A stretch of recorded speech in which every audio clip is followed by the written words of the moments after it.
गुरु प्यारी साध संगत जी, आप सभी को प्यार भरी राधा स्वामी जी। संगत जी, 25 जून 2026 निर्जला एकादशी के दिन चुपचाप कुत्ते को खिला देना। यह एक चीज हर मनोकामना होगी पूरी। संगत जी, निर्जला एकादशी का जो दिन होता है, वह साक्षात भगवान विष्णु और माता लक्ष्मी जी के लिए बहुत ही बड़ा होता है।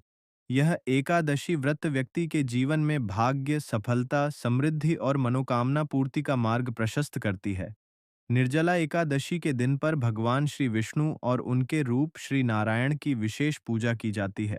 आप हो सकता है कि पूरे साल भर श्री विष्णु की उतनी पूजन आराधना ना करते हों, पर अगर आप लोग चाहते हैं कि पूरे साल भर का फल भगवान श्री विष्णु जी से आप एक दिन में लेना चाहें, मतलब उनको एक दिन में प्रसन्न करना चाहें, तो वह होता है निर्जला एकादशी का दिन। यह पूरा ही दिन उनको ही समर्पण होता है। तो इसीलिए संगत जी, ऐसे मौके अपने हाथ से कभी मत जाने देना। 25 जून 2026 का दिन, मतलब निर्जला एकादशी का दिन, अपने हाथ से बिल्कुल मत जाने देना। 25 जून 2026 निर्जला एकादशी का दिन कुत्ते को खिलाई गई। यह एक चीज, अगर आप कर्ज के बोझ तले दबे हैं, पैसा आता है लेकिन पानी की तरह बह जाता है, या फिर घर में क्लेश और बीमारियों ने डेरा डाल रखा है, तो आपको एक ऐसा गुप्त रहस्य गाथा बताने वाला हूँ। एक ऐसा महा उपाय जो आपको किसी किताब में नहीं मिलेगा। निर्जला एकादशी के दिन अगर आपने सही समय पर और सही तरीके से कर लिया, तो अगले 24 घंटों में आपकी किस्मत ऐसा पलटा खाएगी कि आप खुद हैरान रह जाएंगे। रंक भी राजा बन जाएगा, और जो लोग आपकी बर्बादी का इंतजार कर रहे हैं, वह आपकी तरक्की देखकर जल भुन जाएंगे। आपके जीवन के सारे बंद दरवाजे खोल देंगी। साक्षात काल भैरव और श्री विष्णु की कृपा बरसेगी, लेकिन शर्त यह है कि तरीका सही होना चाहिए। एक छोटी सी गलती और पूरा उपाय बेकार हो सकता है। संगत जी, 25 जून 2026 का दिन कोई साधारण दिन नहीं है। यह वह तारीख है जिसका इंतजार शायद आपकी किस्मत को पिछले कई सालों से था। निर्जला एकादशी जी, यहाँ श्री विष्णु का दिन मान्यता है कि जो भक्त पूरे नियम, श्रद्धा व संयम के साथ निर्जला एकादशी का व्रत करते हैं, उन्हें जीवन में सब कार्यों में सफलता प्राप्त होती है। बिगड़े कार्य बनते हैं और पापों का नाश होता है। यह व्रत विशेष रूप से धन, सौभाग्य, स्वास्थ्य और मानसिक शांति दिलाने वाला माना गया है। आपको पता है कि 25 जून 2026 को पड़ रही इस निर्जला एकादशी पर ग्रहों का एक ऐसा दुर्लभ संयोग बन रहा है जो पिछले 100 सालों में नहीं बना। आज मैं आपको वो गुप्त रहस्य बताने जा रहा हूं जो अक्सर ज्योतिषी आपको नहीं बताते। निर्जला एकादशी सिर्फ व्रत का त्योहार नहीं है, यह सोई हुई किस्मत को जगाने का और राहु केतु के बुरे प्रभाव को जीवन से हमेशा के लिए उखाड़ फेंकने का सबसे बड़ा दिन है। और इसका रास्ता जाता है एक बेजुबान जीव के माध्यम से, कुत्ता। जी हाँ, कुत्ता। आप सोच रहे होंगे कि निर्जला एकादशी और कुत्ते का क्या संबंध। यही तो वह रहस्य है जो अगर आप आज समझ गए, तो यकीन मानिए 25 जून की शाम होते होते आपकी तिजोरी और आपकी तकदीर दोनों का नक्शा बदल चुका होगा। आज की इस वीडियो में मैं आपको बताऊंगा कि 25 जून 2026 निर्जला एकादशी के दिन आपको चुपचाप कुत्ते को वो कौन सी एक चीज खिलानी है जिसे खाते ही उस कुत्ते की आत्मा आपको वो आशीर्वाद देगी जो साक्षात काल भैरव का आशीर्वाद होगा।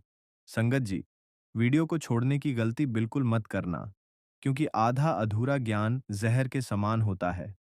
अगर आप जानना चाहते हैं कि वह एक चीज क्या है और उसे खिलाने का सही समय और सही तरीका क्या है, तो मेरे साथ अगले कुछ मिनटों तक बिल्कुल एकाग्र होकर बने रहें।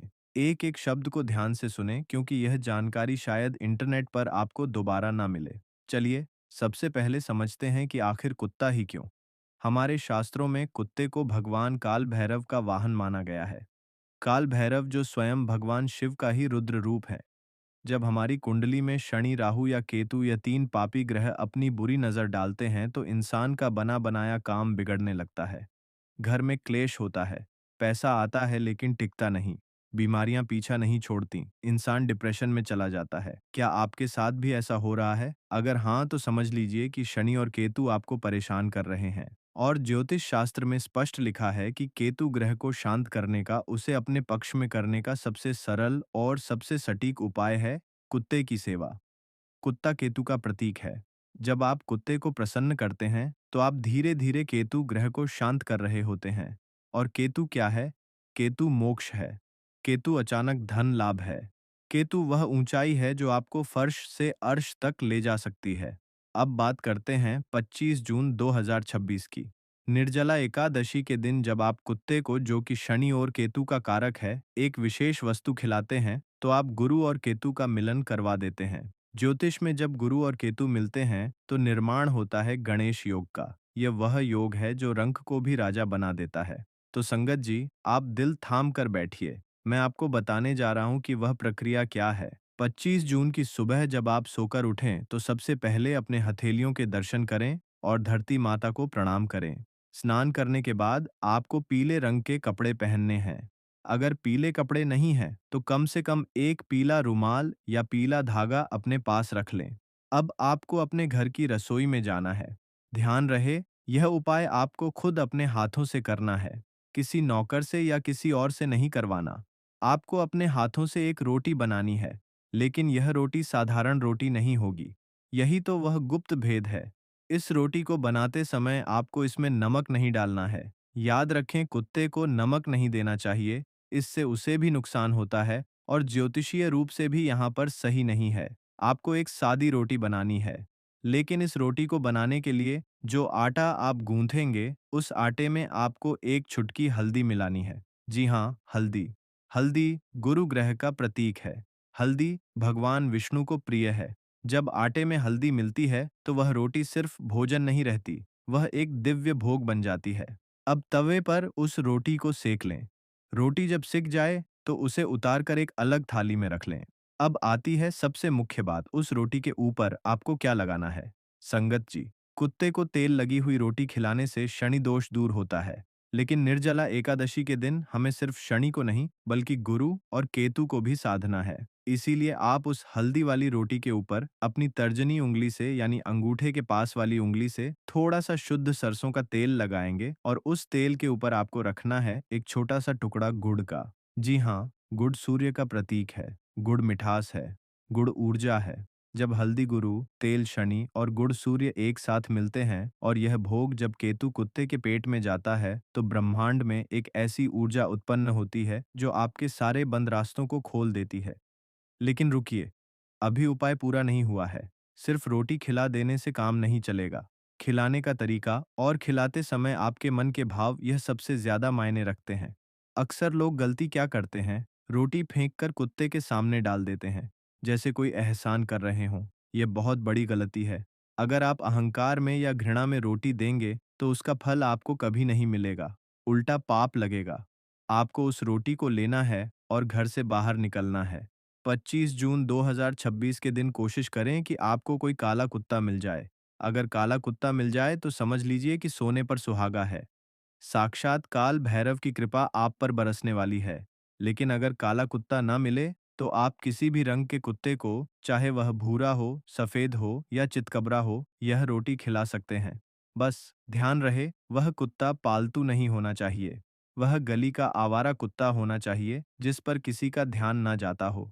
जब आप कुत्ते के पास जाएं तो डरे नहीं, मन में प्रेम रखें, उसे प्यार से बुलाएं और रोटी को जमीन पर किसी साफ जगह पर रखें या किसी कागज या पत्तल पर रखें। सीधे धूल मिट्टी में न फेंकें और जब कुत्ता वह रोटी खाने लगे तो आपको वहीं खड़े होकर मन ही मन एक मंत्र का जाप करना है। वह मंत्र बहुत शक्तिशाली है। मंत्र है ओम बटुक भैरवाय नमः। इस मंत्र का जाप आपको तब तक मन में करते रहना है जब तक कुत्ता वह रोटी खा ना ले, और अगर कुत्ता रोटी सूंघ कर छोड़ दे या ना खाए तो निराश ना हो। इसका मतलब है कि अभी आपके कष्ट कटने में थोड़ा समय है और आप उस रोटी को उठाकर किसी दूसरी जगह या जल प्रवाह कर दें और अगले दिन फिर कोशिश करें। लेकिन निर्जला एकादशी के दिन 25 जून को पूरी संभावना है कि कुत्ता आपकी रोटी स्वीकार कर लेगा। एक बात का विशेष ध्यान रखें, जब कुत्ता रोटी खा ले तो आपको पीछे मुड़कर नहीं देखना है। सीधे अपने घर आ जाना है और घर आकर हाथ पैर धो लेने हैं। संगत जी, यह सुनने में बहुत छोटा सा उपाय लगता है, एक हल्दी वाली रोटी, थोड़ा सा तेल और गुड़, लेकिन इसका प्रभाव इतना गहरा है कि आप कल्पना भी नहीं कर सकते। चलिए, मैं आपको एक छोटी सी सच्ची घटना बताता हूँ। एक व्यक्ति थे जिनका व्यापार पूरी तरह ठप्प हो चुका था। कर्ज इतना था कि घर बिकने की नौबत आ गई थी। पत्नी बीमार रहती थी। बच्चे का पढ़ाई में मन नहीं लगता था। उन्होंने बड़े बड़े पंडितों को दिखाया, हजारों रुपए के यज्ञ करवाए, अंगूठियां पहनी, लेकिन कोई लाभ नहीं हुआ। फिर उन्हें किसी ने निर्जला एकादशी के दिन कुत्ते को यह विशेष रोटी खिलाने को कहा। सुनो, जब तुमने इस 2026 की निर्जला एकादशी के महाव्रत, इसके समय, इसकी ऊर्जा और पारण के बाद के नियमों को पूरी तरह समझ लिया है, तो अब तुम्हें उस मूल आधार को समझना होगा जहां से इस महातप की शुरुआत हुई। जब तक तुम किसी व्रत के पीछे का इतिहास, उसका आध्यात्मिक दर्शन और उसकी पौराणिक कथा नहीं जानोगे, तब तक तुम्हारे मन में वह गहरी श्रद्धा और जुड़ाव पैदा नहीं हो सकता जो आपकी ऊर्जा को ब्रह्मांड से जोड़ता है। यह कोई साधारण कहानी नहीं है। यह मन के द्वंद्व, संकल्प की शक्ति और भगवान की असीम कृपा की वह जीवंत गाथा है जो सदियों से हमारे समाज का मार्गदर्शन कर रही है। अब अपने मन को पूरी तरह शांत करो, एकाग्र हो जाओ और ध्यान से सुनो, क्योंकि पौराणिक ग्रंथों और महाभारत काल से जुड़ी यह पावन कथा आपके भीतर के विश्वास को 2 गुना मजबूत कर देगी। इस महाव्रत की शुरुआत द्वापर युग में महाभारत काल से होती है। पांडवों के महल में एक बार महर्षि वेदव्यास जी का आगमन हुआ। महर्षि व्यास को सामने देखकर पांचों पांडव और माता कुंती ने उन्हें अत्यंत आदर सहित प्रणाम किया और ऊंचे आसन पर बिठाया। जब सब बैठ गए तो गदाधारी भीमसेन महर्षि व्यास के चरणों के पास बैठ गए। भीमसेन का मन बहुत अशांत था। उनके चेहरे पर एक अजीब सी चिंता और द्वंद्व साफ दिखाई दे रहा था।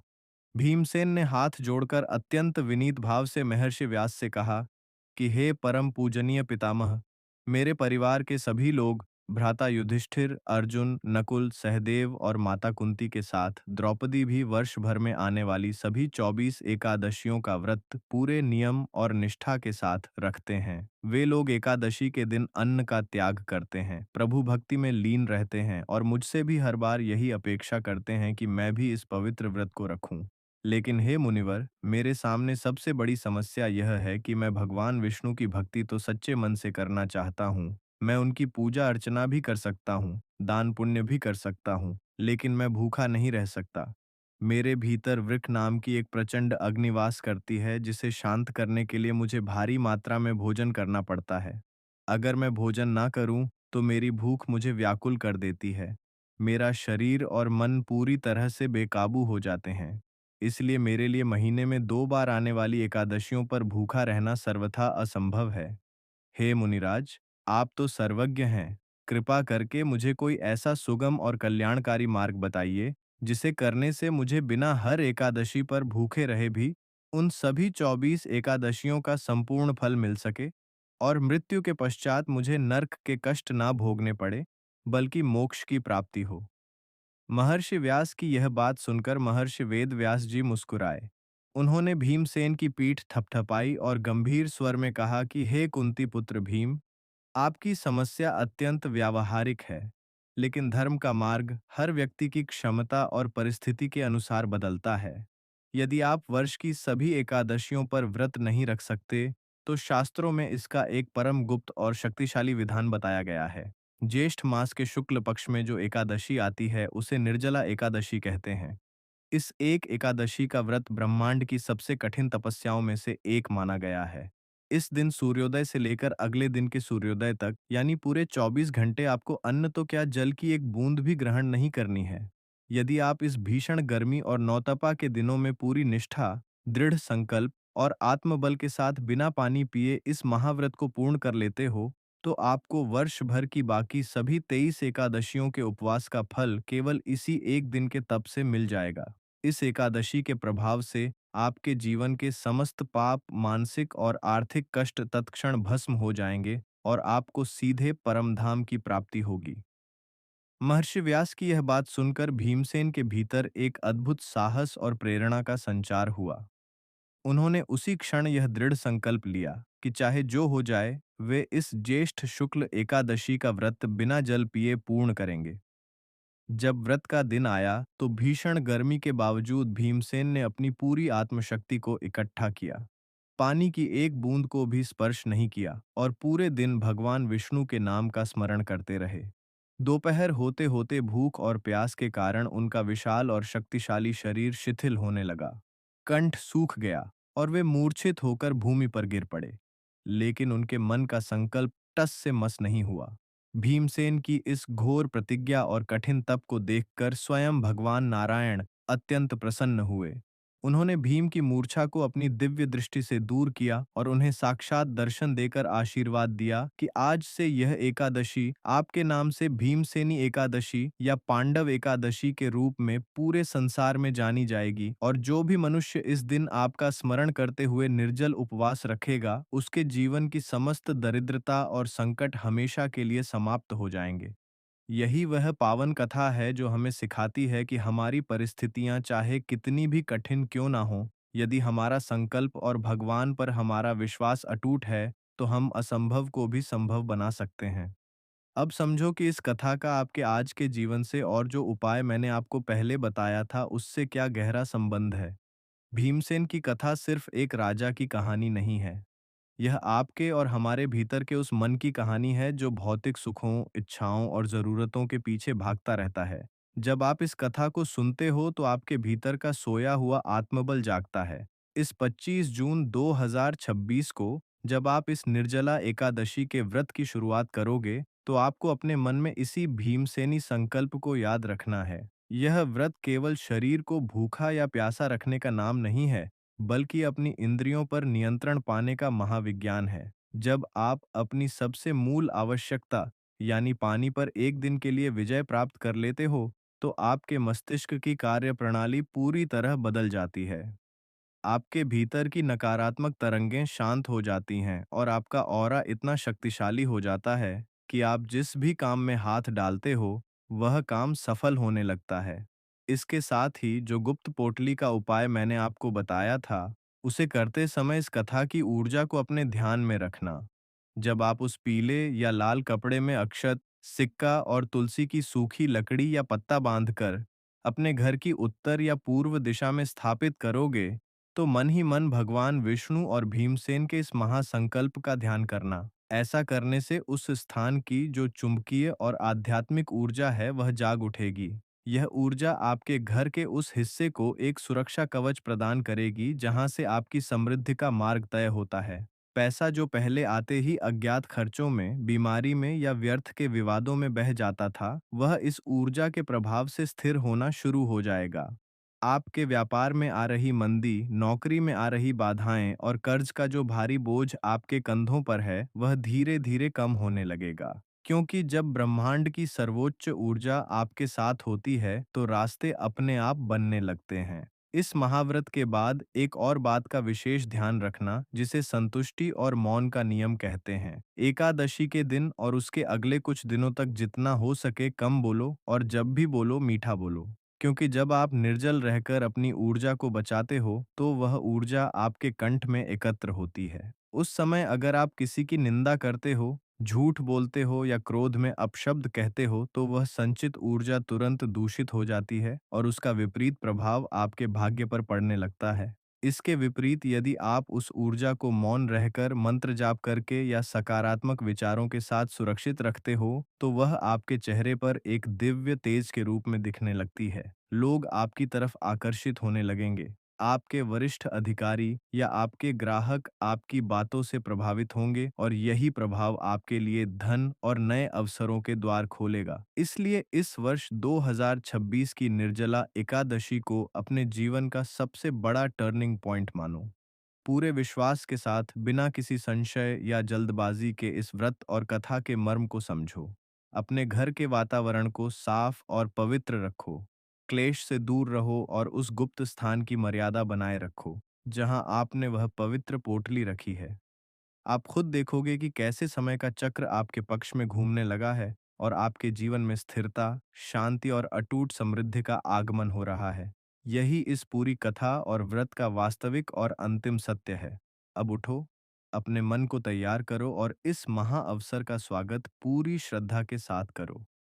राधा स्वामी जी, सुनो, जब आप इस निर्जला एकादशी के महाव्रत और इस गुप्त उपाय को अपने जीवन में उतार लेते हो, तो इसके बाद की यात्रा और भी गहरी और चमत्कारी हो जाती है, क्योंकि बहुत से लोग सोचते हैं कि व्रत पूरा हो गया, पारण कर लिया, तो बात वहीं खत्म हो गई।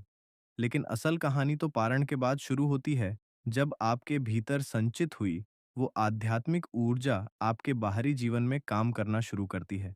ध्यान से सुनो कि इसके आगे आपको अपने जीवन को किस तरह संभालना है और क्या बदलाव आने वाले हैं, क्योंकि जो ऊर्जा आपने 24 घंटे बिना पानी पिए तप करके कमाई है, वह कोई साधारण चीज नहीं है। वह एक ऐसी शक्ति है जो आपके चक्रों को जागृत करती है, आपके घर के वास्तु दोषों को अपने आप काटने लगती है।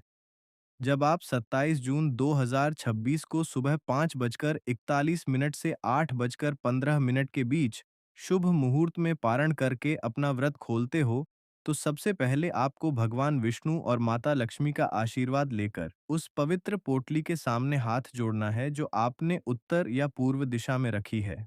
अब आपको अगले सवा महीने यानी लगभग 45 दिनों तक एक विशेष नियम का पालन करना है जिसे ऊर्जा संरक्षण का नियम कहते हैं।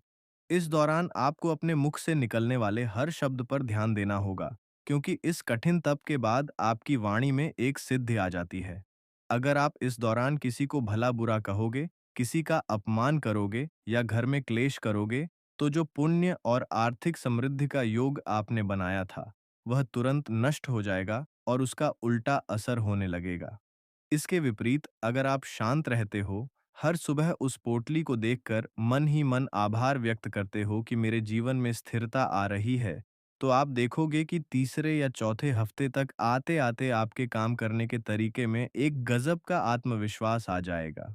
आपको अपने व्यापार में या अपनी नौकरी में ऐसे फैसले लेने की सूझबूझ मिलेगी जो आपको बहुत समय से नहीं मिल पा रही थी। असल में पैसा कहीं आसमान से नहीं टपकता, बल्कि जब आपकी बुद्धि स्थिर होती है तो आप सही जगह पैसा लगाते हो, सही लोगों से जुड़ते हो और सही अवसर को पहचान लेते हो। यही इस व्रत का सबसे बड़ा गुप्त फल है। बहुत से लोग मुझसे पूछते हैं कि क्या इस उपाय के बाद हमें जिंदगी भर यही नियम करना होगा? तो समझो कि यह नियम तब तक सक्रिय रहता है जब तक आपका मन पवित्र रहता है। अगर आपको लगे कि काम फिर से अटक रहे हैं या घर का माहौल फिर से अशांत हो रहा है, तो घबराना मत। इसका मतलब यह है कि आपके घर में नकारात्मक ऊर्जा का प्रवाह फिर से बढ़ गया है। ऐसी स्थिति में आपको इस पोटली को छूना नहीं है, बल्कि हर गुरुवार और शुक्रवार को उस स्थान के पास गाय के घी का एक दीपक जलाना है और भगवान विष्णु के मंत्रों का मानसिक जाप करना है। इससे वह सोई हुई ऊर्जा फिर से जागृत हो जाएगी और आपके रुके हुए रास्ते फिर से खुलने लगेंगे।